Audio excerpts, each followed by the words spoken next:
that to have names that everybody understands in science, the science of taxonomy came into being. And the man who first did it was Linnaeus in the 1700s.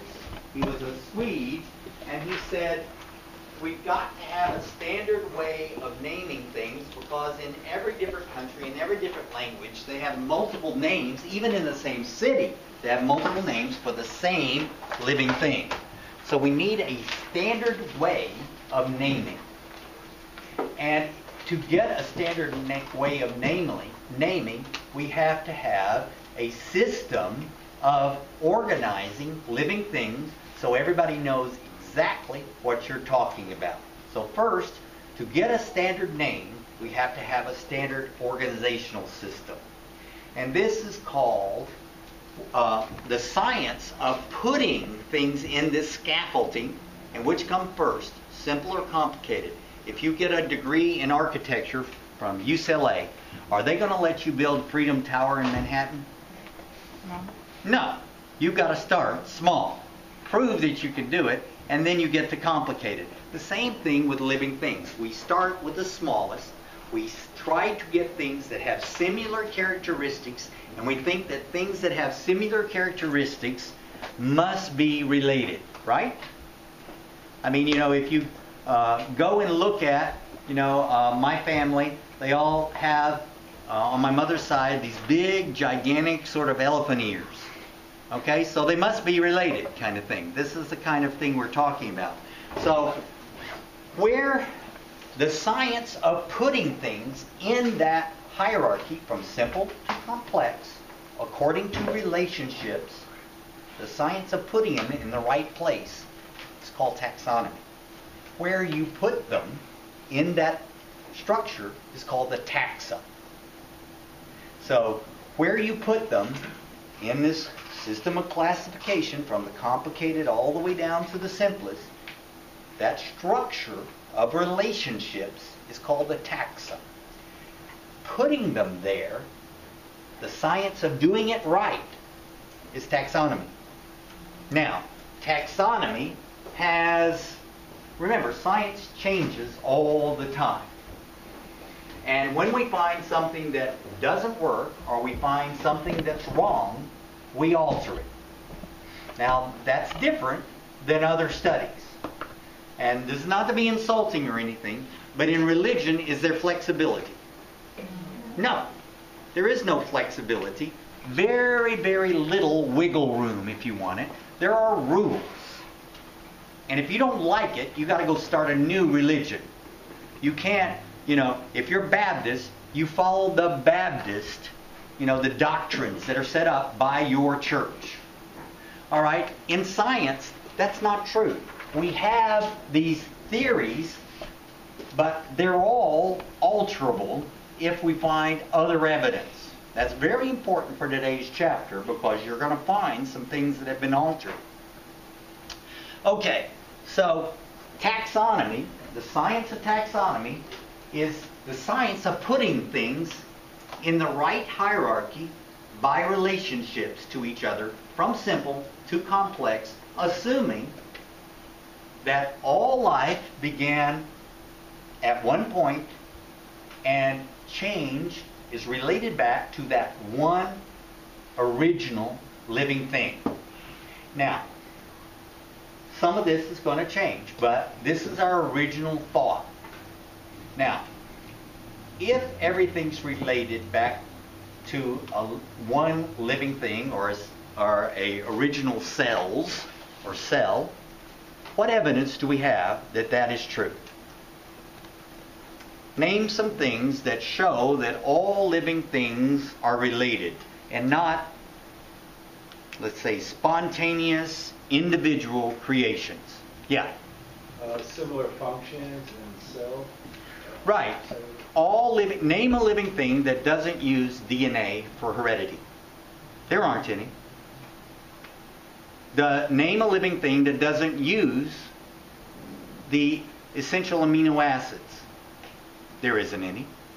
Name a living thing that has a membrane that's not constructed essentially the same by the fluid mosaic model. There isn't any. A virus? That's not a living thing. Living thing, remember, takes in food, gives off nutrients, reproduces, has a consistency of form and shape and environment. Viruses are just a protein coat with DNA or RNA inside. What do? They take over a living thing using their DNA or RNA and sort of usurp it, take it over and run it. And what is their purpose of a virus? Make more viruses. Now, in the process of making more, they kill the cell that's their host. So, but they're not living, because do they take in food? No. Do they reproduce? Not really. They take over a cell and make copies of themselves, but they're not really reproducing it. Do they give off waste? So they're not considered living things. But so anyway, all living things have essentially the same structure, the same parts, the same membranes, the same genetic flow, the same energy system. You know, the universal food, glucose and all that, respiratory processes. All of life's chemistry is essentially the same. That's why we call it biochemistry. So, all living things are related back. We don't have anything that is basically alien or a separate creation. Different, using a different way. There is no different way.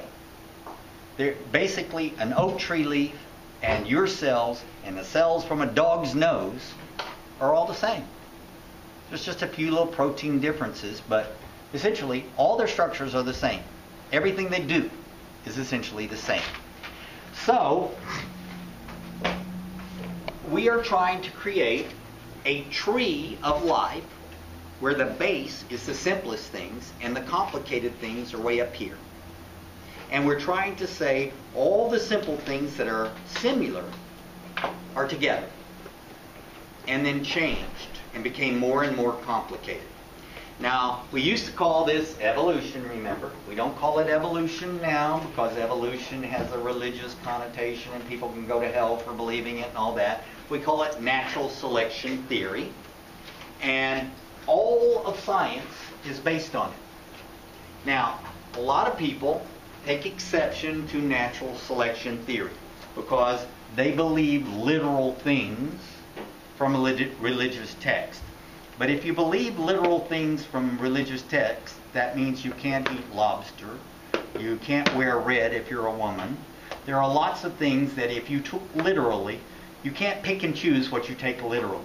So whether or not the earth was created in 7 days or there was spontaneous creation and all that, remember, religion and science don't conflict. Religion says who did it. Science says how it was done. So remember, you don't apply faith to science, and you don't apply the Bible to science, and you don't apply science to the Bible. Because they're different studies with different sets of rules. In Sunday school, the basic tenet of Sunday school is faith. That is not any part of science. Faith, you can't say, I just believe in science. You have to have evidence for it. Now, the people that have a lot of conflict with this, here's our response to it. One, none of science, you can't use any of science if you don't accept this, because that's the entire framework of biological science is based on this. The other thing is that if you don't believe in it, then what's the alternative? Because no one has ever come up with an alternative theory. There is none. Because creation science or intelligent design has no experiments. It has no evidence. It's not science. It's religion posing as science. So if someone comes up with another theory, then we can test it, we can experiment it, and it will be an alternative. But right now, there isn't any. There is no alternative theory. The opposite side of that coin is people say, well, there are problems with natural selection theory. Well, there are problems with democracy too. There are problems with everything. There is thousands of pieces of evidence supporting it, there are lots of holes that we have yet to explain. We're not saying it's a law. We're saying it's the best we have, and we're continually altering it with the experimental evidence that we find. So let me give you an example of how we're constantly altering natural selection. In the beginning, when we first started taxonomy in 1789, or when I think it was when taxonomy first started, we used this to put things in the taxonomy hierarchy. We used observation.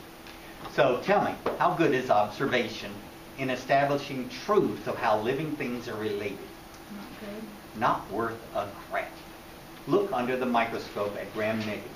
Can you tell one from the other? After 30 years, lots of times when we were doing this staining, I had to ask you, was that E. coli or E. aerogenes? Or was that Klebsiella pneumoniae? Because they all are gram-negative rods that look exactly alike. That's observation. Observation as a criteria for putting together taxonomy is crap. But we used it at the very beginning. When I went to school in 1969, and don't say a word, that I entered college in 1969. Shut up! In the morning class, I said my mama wasn't even born then. Oh, hurts my feelings. But anyway, when I went, we used observation. And guess how many kingdoms there was from Aristotle? Don't say I was that old. From Aristotle to 1969, how many kingdoms were there? 2. 3. Oh. 2. Plant or an animal. You were a plant if you had a cell wall, and you were an animal if you didn't. That was it. What was the criteria? Observation. Anyone can tell a plant from an animal. Look at it. How good is that? Not worth a darn. In fact, the biggest criticism that caused the change in that system was fungi. Fungi have more characteristics of animals than they do of plants, yet they were in the plant kingdom. Bacteria were in the plant kingdom, and fungi were in the plant kingdom, but they weren't photosynthetic. They didn't have hardly anything in common, and bacteria didn't even have all the parts that the other 4 kingdoms had, yet they were in the kingdom plant. So, that was the first thing we used, observation. Well, what did we use next? And the answer is simple cell wall chemistry plus observation. Whew. So how good do you think that is? That's not so good either. This is where we came up with the 5-kingdom system. What was the difference between the 5 kingdoms? If it was too small to see, it was microscopic, so it went in Monera. If it had a cell wall, if the cell wall was chitin, it was fungi. If it was cellulose or pectin and photosynthetic, it was a green plant. If it floated in, if it was slightly microscopic, almost microscopic, but in the macroscopic range and swam in fresh water, it was a protist. And if it didn't have a cell wall, it was an animal. What is that? Observation plus a teeny weeny bit of cell wall chemistry, which is not much better than what we started with. So, what do we use in this class for you to identify your unknown? We use biochemical tests. Enzymes. Remember what allows biochemical reactions to take place. This chemical that assists it to happen in a reasonable length of time at a reasonable temperature is called an enzyme. All right? So biochemical tests is what we use. Almost all of your test cards are going to be biochemical tests. A few will be observation, like, size and shape. But most of them are biochemical tests. Can it eat glucose and poop out an acid? If it can, it has the enzymes to break down glucose. So biochemical test is pretty good. But guess what? If I set a chimpanzee right down next to her, observation, head, 2 arms, 2 legs, hee, hoo. Only difference is the tail. So observation, they must be closely related, right? Okay? Cell wall. Neither one of them have a cell wall. Meet the second level. They must be right next to each other on this classification thing. Biochemical test. Feed that chimpanzee glucose. See what it poops or pees. Same thing the human. They must be almost the same thing. Are they? No. So what's the next